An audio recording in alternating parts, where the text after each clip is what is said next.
भारत 150 आल्यानंतर भारत फक्त एकच म्हणणं होतं की आता तेरा तो गेम बजाना पडेगा। त्यानंतर मग भाई जसप्रीतभाईने एकच म्हटलं की झुक के रहना पड़ेगा मेरे आगे। तर India versus Australia first broadcast ट्रॉफीमध्ये फुल ड्रामा फुल बीजेटी जी वाईब राहते बीड ब्रॉडकास्ट ट्रॉफी जी ती खूप फुल होती आणि इंडियाच्या बॉलिंगमध्ये तर काय खतरनाक होती। तसं इंडिया वर्सेस ऑस्ट्रेलियाने पहिल्या टेस्टमध्ये भारताने पहिले फलंदाजी निवडली। फलंदाजी निराशक राहिली कारण की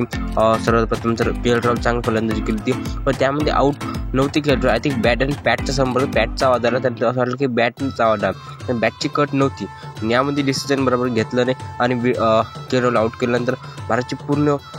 जे पारी आहे ती कोसळली। आणि त्यानंतर जर खास जरी केलं असेल तर नितीश कुमार रेड्डी आणि रिषभ पंत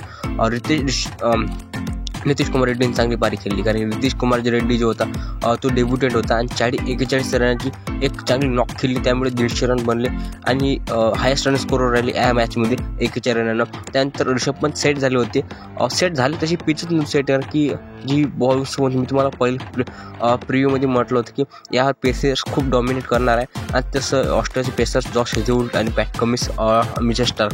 तीनही चांगले खतरनाकमध्ये होते आणि त्यानंतर भारत तेवढं फक्त 150 रन बनू शकला आणि त्यानंतर ते भारताची गोलंदाजी भारताला या मॅचमध्ये जर काढायचं होतं की भारत यामध्ये वापस यायचं तर फक्त बॉलर्स होते आणि मॅच व्हायच्या आधी अक्सर म्हणले की भारताची जी बॉलिंग पेस अटॅक आहे ते खूप कमजोर आहे। पण भाऊ भारत हो यार सगळं झाल्यावर मग म्हटलं की यार भाई भारताने काही खतरनाक केली बॉम्ब 67 7 विकेटा पाडल्या त्यामध्ये पहिल्या ओव्हरमध्ये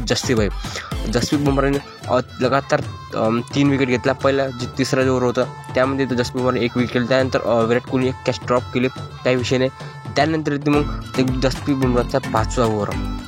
जसप्रीत बुमराहने 5व्या ओव्हरमध्ये लगातार 2 विकेट हॅट्रिक बॉल होता ट्री विकेट 2 विकेट लगातार घेतले आणि त्यानंतर जसप्रीत बुमराहने प्रेशर म्हणून टाकलं ऑस्ट्रेलिया टीमला तर एकीकडून एक चांगली गोलंदाजी सिराज करतात। त्यानंतर हर्षित राणाला ओव्हर दिलं हर्षित राणा पहिला ओव्हर मेडन काढला आणि हर्षित राणा पण डेब्युटंट होता आणि त्यानंतर येते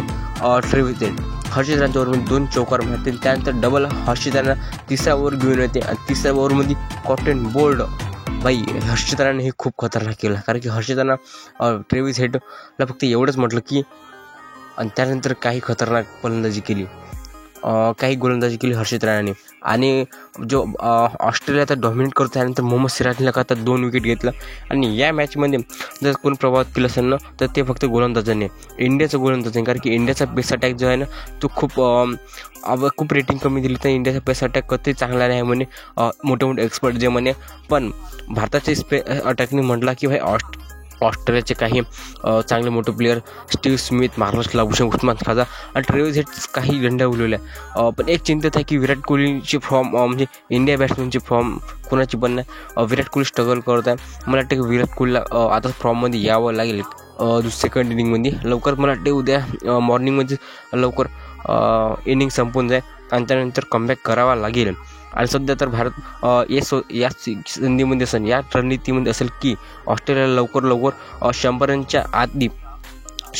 आतमध्ये ऑल आऊट करावं लागेल त्यानंतर फर्स्ट इनिंगमध्ये चांगला 1 रन्स करू ऑस्ट्रेलिया बॅटिंगला यायला लागेल हे सध्या रणनीती असेल इंडिया टीमची तर चला तर भेटू पुढच्या व्हिडिओमध्ये धन्यवाद।